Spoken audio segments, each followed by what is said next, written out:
Hello viewers, আসসালামু আলাইকুম। শুরু করিতেছি মহান আল্লাহ তাআলার নামে।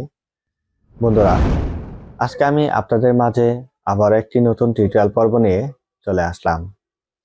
আজকে টিউটোরিয়াল পর্বটি হচ্ছে আমাদের অ্যাডোবি ফটোশপে কিভাবে আমরা বিভিন্ন ফাইল ফরম্যাট সেভ করতে পারি।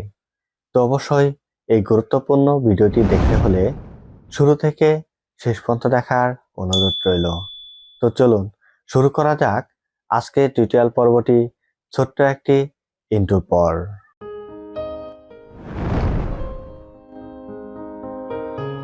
Hello viewers, come to back Zakir Academy. বন্ধুরা, এখন আমরা যে কাজটি করব, আমরা একটা নতুন ডকুমেন্ট নিব আমাদের অ্যাডোবি ফটোশপে। আমরা ক্রিয়েটে অপশনে ক্লিক করব, এখান থেকে A4 এ ক্লিক করব এবং এখান থেকে ক্রিয়েট অপশনে ক্লিক করব। তো আমাদের যে আজকে যে টপিকটি বা আজকের যে বিষয়টি, সে বিষয়টা হচ্ছে আমাদের অ্যাডোবি ফটোশপে কিছু আমাদের গুরুত্বপূর্ণ ফরম্যাট রয়েছে, যে ফরম্যাটগুলো আমাদের সেভ করার প্রয়োজনে কাজে লাগে। আমরা যে কোনো ধরনের ডিজাইন তৈরি করার সময় আমাদের ডিজাইনটাকে যখন প্রিন্ট অথবা আমরা এক্সপোর্ট করব, সেক্ষেত্রে আমাদের কিছু ফরম্যাট থাকে। সেই ফরম্যাটগুলো আমাদের ব্যবহার করতে হয় বিভিন্ন কাজে। তো আমরা চাইলে এই অ্যাডোবি ফটোশপের মাধ্যমে জেপিজি, পিএসজি, পিডিএফ এবং পিএনজি এবং ইপিএস ফাইল কিন্তু আমরা তৈরি করে ফেলতে পারি। তো বন্ধুরা, আমি ধাপে ধাপে আপনাদের প্রত্যেকটি বিষয় আমি দেখানোর চেষ্টা করব। তো বন্ধুরা, আমাদের সাথেই থাকুন। তো আমি এখান থেকে কাস্টম ফাইলে যাব। কাস্টম ফাইল থেকে আমরা যদি চাই, এখান থেকে ধরেন আমরা একটা ট্রি নিব। এখান থেকে আমরা একটা টি শেপ নিলাম। তো এখান থেকে টি শেপ নেওয়ার পরে আমরা এইভাবে একটা টি শেপ রাখি। তো টি শেপটা আমরা এখান থেকে একটি ধরেন একটা সবুজ কালার আমি দেওয়ার চেষ্টা করলাম। সবুজ কালারটা আমরা এখান থেকে এইভাবে আমরা রাখতে পারি এবং এখানে আমি চাইলে আরেকটি শেপ নিতে পারি, যে শেপটি হচ্ছে আমাদের একটি অ্যানিমেল একটা শেপ নিতে পারি। যেমন ধরেন এখান থেকে আমরা একটি ধরেন একটি এই ধরনের আমি একটা শেপ নেই, যাতে করে আমাদের জিনিসটা একটু ভালো লাগে। তো আমি এইভাবে একটি জিরাফ নেওয়ার চেষ্টা করলাম, যে জিরাফটি এই গাছটি খাচ্ছে। তো ধরেন আমি এইখান থেকে একটি ডিজাইন নিলাম বা ডিজাইন করার চেষ্টা করলাম। তো যদি চাই, এখান থেকে একটি প্যান টুল নিয়ে আমরা এইভাবে আমরা ধরে একটা ধরেন আমরা এখান থেকে হালকা সবুজ মাঠ বা কোনো কিছু দিয়ে আমরা একটা ডিজাইন করে নিলাম। এখন বন্ধুরা, কথা হচ্ছে যে আমাদের এখানে যে ডিজাইনটা আমরা করার চেষ্টা করলাম, তো এই ডিজাইনটি এখন আমাদের কি করতে হবে, ধরেন এক্সপোর্ট করতে হবে বা সেভ করতে হবে। তো এই ডিজাইনটা এক্সপোর্ট বা সেভ করার জন্য আমাদের যে অপশনটি ব্যবহার করব, সেটা হচ্ছে ফাইল মেনুতে যাব। ফাইল মেনুতে যাওয়ার পর আমাদের সেভ অ্যাজ রয়েছে। সেভ অ্যাজ থেকে আমরা এখানে সেভ অন ইয়োর কম্পিউটার এই অপশনটিতে ক্লিক করব। তো বন্ধুরা, এটা আপনাদের যদি আপডেট ভার্সন থাকে, সেক্ষেত্রে এটা চলে আসবে এবং যদি ওল্ড ভার্সনে থাকে, তাহলে সরাসরি আপনাদের এটা আসবে না, এইভাবে চলে আসবে। তো আমি আমার যে ফাইলটি রয়েছে, এই ফাইলটি ডেস্কটপে রাখার চেষ্টা করব। এখান থেকে আমি নিউ ফাইল একটি তৈরি করে নিলাম। এখান থেকে যেমন ধরেন আমি এই ফোল্ডারেই আমার যাবতীয় যে ফাইল রয়েছে, সব ফাইল আমরা এখানে রাখবো। তো এখানে আমি জেপিজি, এই ফাইলটার নাম হচ্ছে জেপিজিই, এই অপশনটা দিলাম। এখান থেকে আমরা যদি নিচের দিকে অপশনে আসে, এই অপশনে যদি আমরা ক্লিক করি, তাহলে বন্ধুরা এখানে জিনিস একটি লক্ষ্য করতে পারবো যে এখানে আমাদের কিন্তু একটা জেপিইজি এই অপশনটি রয়েছে। যে এখানে দেখেন জেপিইজি এই অপশনটি আমরা সিলেক্ট করে দিতে হবে। এখন সিলেক্ট করার পর আমরা যদি এখান থেকে সেভ যে বাটনটি রয়েছে, এই সেভ বাটনে যদি আমরা ক্লিক করি, ক্লিক করার পর আমাদের কোয়ালিটিটা যত কোয়ালিটি রাখবো, সেক্ষেত্রে আমাদের কেবিটা একটু বেশি থাকবে। এখন যদি আমাদের যদি যে কোনো ডিজাইনের ক্ষেত্রে যদি আমাদের কেবি কম প্রয়োজন পড়ে, তাহলে কিন্তু আমরা এই লাস্ট ফাইল, যে লার্জ ফাইল, এই লার্জ ফাইলটা একটু আমরা ডাউন করে দিতে পারি, অথবা কোয়ালিটি আমরা একটু এখানে নাম্বার বসিয়ে কমিয়ে দিতে পারি। তাহলে আমাদের কিন্তু এইখান থেকে কেবিটা কমে যাবে। তো এখানে যাই হোক, আমি এটা ফুললি রাখার চেষ্টা করলাম। ফুললি রাখার চেষ্টা করার পর আমরা যদি চাই, এখান থেকে ওকে দেব। তো বন্ধুরা, এখন ওকে দেওয়ার পর আমি যদি একটু আসি আমাদের নিউ ফোল্ডারে দেখতে পাচ্ছি যে জেপিইজি একটি জেপিজি ছবি কিন্তু আমাদের ক্রিয়েট হয়ে গেছে। তাহলে আমরা একটা ফাইল তৈরি করে ফেলতে পারলাম। তো বন্ধুরা এখন বিষয়টা হচ্ছে যে আমাদের মূল যে ছবিটি রয়েছে বা মূল যে ফাইলটি রয়েছে সেই ফাইলটি আমরা এই ফাইলটি যদি এখন আমরা ক্লোজ করে দেই বা ডিলিট করে ফেলি তাহলে কিন্তু টোটালি চলে যাবে। এখন আমি চাচ্ছি যে এই ফাইলটা আমি পরবর্তীতে কাজ করব। এখন এটা এডিট যে ফাইল, এই এডিট ফাইলকে বলা হয়ে থাকে পিএসডি ফাইল। এখন এই পিএসডি ফাইলটি আমরা সেভ করার জন্য আমাদের সেভ এস যে অপশন রয়েছে এই সেভ এস অপশনে আসবো, আবার সেভ অন কম্পিউটার, ডেস্কটপ থেকে আমরা নিউ ফোল্ডার, এবং এই যে প্রথম যে অপশনটি দেখতে পাচ্ছেন এখন এই অপশনটাই হচ্ছে আপনার পিএসডি ফাইল।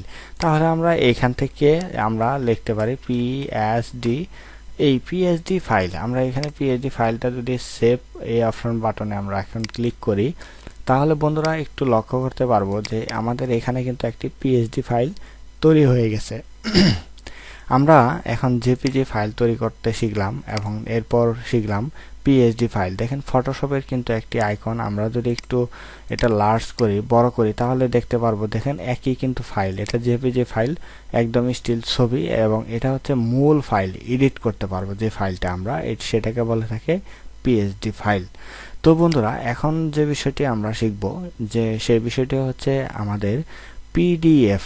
এই পিডিএফ ফাইলটাও আমরা যদি কোনো জায়গায় পাঠাতে চাই সেক্ষেত্রে আমাদের পিডিএফ আকারেও কিন্তু আমরা পাঠাতে পারবো। তাহলে আমরা ফাইল মেনুতে যাব, সেভ এসে যাব, সেভ অন কম্পিউটারে যাব, যার পরে এই অপশন থেকে আমাদের নিচের দিকে একটু লক্ষ্য করতে পারবো যে আমাদের এখানে একটি অপশন রয়েছে পিডিএফ।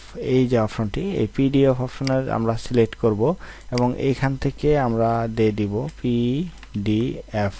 এই অপশনটি আমরা দিতে পারি, এই অপশনটি দিয়ে বা এই অপশনটি আমরা লিখলাম যাতে করে আমরা ফাইলের নামটা বুঝতে পারবো। তো এখান থেকে সেভ অপশনে আমরা ক্লিক করলে এবং এইখান থেকে কোনো কিছু পরিবর্তন না করে আমরা জাস্ট এখান থেকে যদি কোয়ালিটিটা লো অথবা কোয়ালিটিটা যদি একটু কম বেশি করতে চাই সেক্ষেত্রে আমরা করতে পারি। তো ডিফল্ট অবস্থায় যেটা থাকে সেইটাই আমরা ব্যবহার করতে পারি আর সেটাই সব থেকে ভালো। তো এখন আমরা নিচের দিকে আমরা দেখতে পাচ্ছি যে আমাদের সেভ পিডিএফ এই অপশনে একটি বাটন রয়েছে, এই বাটনে আমরা একটা ক্লিক করব। তাহলে ক্লিক করার সাথে সাথে বন্ধুরা আমরা একটু জিনিস লক্ষ্য করতে পারবো যে এখানে কিন্তু আমাদের আরেকটি ফাইল তৈরি হয়ে গেছে। এই ফাইলটা আমরা যে কোনো জায়গায় আমরা সেন্ড করতে পারবো, এই ফাইলটা আমরা সব ফাইলে সেন্ড করতে পারবো। কিন্তু বন্ধুরা অনেক ক্লায়েন্ট রয়েছে বা অনেক আপনাকে বলে থাকবে যে আপনি একটি পিডিএফ ফাইল তৈরি করে দেন, তাহলে কিন্তু আপনি যদি না জানেন তাহলে সেই ক্ষেত্রে আপনি কিন্তু পিডিএফ ফাইলটি তৈরি করতে পারবেন না। আশা করি এখন থেকে আপনি অবশ্যই পিডিএফ ফাইলটি তৈরি করে দিতে পারবেন। তো এটাই এই মূল অপশন ছিল এটাই। এবং পরবর্তী যে বিষয়টি নিয়ে আলোচনা করব সেটা হচ্ছে আমাদের মোস্ট ইম্পর্ট্যান্ট, সেটা হচ্ছে যে আমাদের এখানে কিন্তু লক্ষ্য করতে পারছি যে এখানে কিন্তু আমাদের একটি ব্যাকগ্রাউন্ড রয়েছে হোয়াইট। এখন এই হোয়াইট ব্যাকগ্রাউন্ডটিকে আমি ভিউ আইকনটি বন্ধ করে দিলাম, কিন্তু বন্ধ করে দেওয়ার পর আমরা যদি এই ছবিটাকে ব্যাকগ্রাউন্ড মুক্ত যদি আমরা রাখতে চাই তাহলে এখান থেকে সেভে যাব, সেভেস থেকে আমরা যাব এখান থেকে পিএনজি, এই ফরম্যাটটা অবশ্যই আপনাকে সিলেক্ট করতে হবে যদি ব্যাকগ্রাউন্ড না রাখতে চান ছবি সেভ করার সময়। এখন আমি এখান থেকে ফাইলের নাম দিলাম পিএনজি, দেওয়ার পর আমরা ডেস্কটপ থেকে এই ফাইলটা সিলেক্ট করে আমরা জাস্ট সেভ বাটনে যদি ক্লিক করি তারপর এখান থেকে ওকে বাটনে ক্লিক করার পর বন্ধুরা এখানে দেখতে পারবো পিএনজি একটি ফাইল চলে আসছে। এখন দেখেন জেপিজি ফাইলকে যদি আমরা ওপেন করি সেই ক্ষেত্রে আমাদের ব্যাকগ্রাউন্ড হোয়াইট দেখাচ্ছে এবং পিএনজি ফাইলটাকে ওপেন করার সাথে সাথে দেখতে পাচ্ছি যে এখানে শুধু আমার ছবিটাই রয়েছে কিন্তু পিছনে কোনো ব্যাকগ্রাউন্ড নাই। তো এটাই মূলত পিএনজির কাজ, কারণ কোনো যদি ব্যাকগ্রাউন্ড না থাকার প্রয়োজন পড়ে সেক্ষেত্রে আমরা ফাইল ফরম্যাটটাকে পিএনজি রাখতে পারি।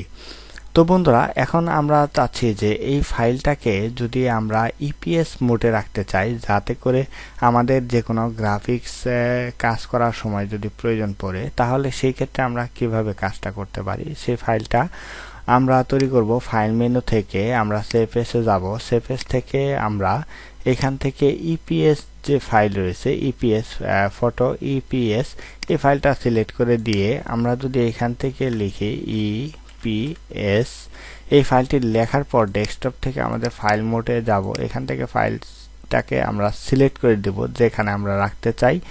রাখার সিলেক্ট করার পর আমরা এখান থেকে সেভ বাটনে ক্লিক করব। তাহলে এখান থেকে যা আছে যেভাবে আছে ডিফল্ট অবস্থায় আপনারা চাইলে সেটাই সেইভাবে রাখতে পারেন। রাখার পর জাস্ট ওকে দিবেন।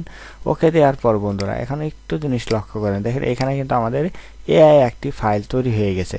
তার মানে আমরা আমাদের আজকের টিউটোরিয়াল পর্বে যে টপিকগুলো নিয়ে আলোচনা করতে চেয়েছিলাম, আশা করি আপনারা বিষয়গুলো বুঝতে পেরেছেন। যে প্রথমে আমরা যে বিষয়টি শিখলাম সেটা হচ্ছে জেপিজি, এরপর আমরা পিএইচডি শিখলাম, যে মূল এডিটেবল যে ফাইলটা সেটাই হচ্ছে পিএইচডি ফাইল। এরপর পিডিএফ ফাইল, অনেকে পিডিএফ ফাইল আপনাকে চাবে, সেই ফাইল আপনি দিতে পারেন এবং আপনি চাইলে এখান থেকে যে ফাইলটি দিয়ে আরেকটি ফাইল তৈরি করতে পারেন সেটা হচ্ছে পিএনজি। যদি ব্যাকগ্রাউন্ড রিমুভ করা একটি ফাইল চাই সেক্ষেত্রে আপনি এখান থেকে পিএনজি ফাইলটা দিতে পারেন। এবং সর্বশেষ বিষয়টি হচ্ছে যে আমাদের অনেক গ্রাফিক্স বা এডিট করার জন্য যদি কোনো ফাইল চাই সেক্ষেত্রে আপনি চাইলে ইপিএস মোডেও ফাইলটি পাঠাতে পারেন, সেটা হচ্ছে ইলাস্ট্রেটর মোডে। তাহলে আমরা ফটোশপ থেকে কিন্তু ইলাস্ট্রেটরের ফাইল কনভার্ট করে দিতে পারি বা কনভার্ট করতে পারি এই অবস্থায় বা এই সিস্টেমে। তো আশা করি বন্ধুরা আজকের যে টিউটোরিয়াল পর্বটি আমাদের ছিল এবং এই টিউটোরিয়াল পর্বে আমি আপনাদের পূর্ণাঙ্গভাবে বোঝানোর চেষ্টা করলাম এই আমাদের ফটোশপের ফাইল মোডগুলো বা ফাইল ফরম্যাটগুলো। তো বন্ধুরা আমার এই ভিডিওর মাধ্যমে যদি আপনারা কিছুটা শিখে থাকেন তাহলে অবশ্যই আমার ভিডিওতে একটি লাইক এবং কমেন্ট করতে ভুলবেন না। এবং আমাদের চ্যানেল যদি আপনি নতুন হয়ে থাকেন তাহলে অবশ্যই আমাদের চ্যানেলটিকে সাবস্ক্রাইব করে রাখুন এবং পাশে থাকা বেল আইকনটি বাজিয়ে দিন এই সকল ভিডিওর আপডেট পেতে। তো বন্ধুরা আজকে টিউটোরিয়াল পর্বে এতটুকু ছিল এবং আগামী পর্ব দেখার আমন্ত্রণ জানিয়ে আজ বিদায় নিচ্ছি। সবাই ভালো থাকবেন, সুস্থ থাকবেন। আল্লাহ হাফেজ।